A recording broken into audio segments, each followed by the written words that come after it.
On the 5th of December 2020, the Lumpyngngad Sports Club concluded the week-long tournament Inter-Group Football Tournament 2020, in which Group D emerged as the winning team of the tournament.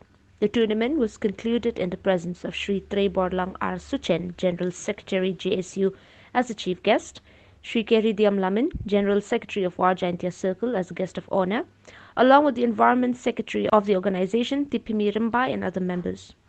Also present was the Wahechnong Sri Sukhman Swer and Sport Secretary of the club, Sri Royalty Rimbai.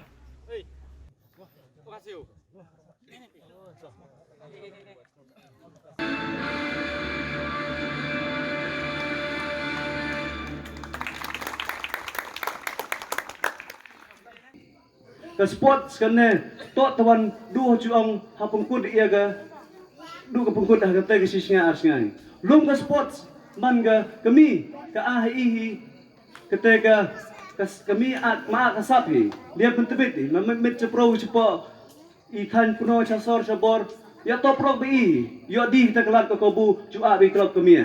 Peman kene man ke ki ke kan hi PMG hi haku kata katain ke cenong hi. Sijang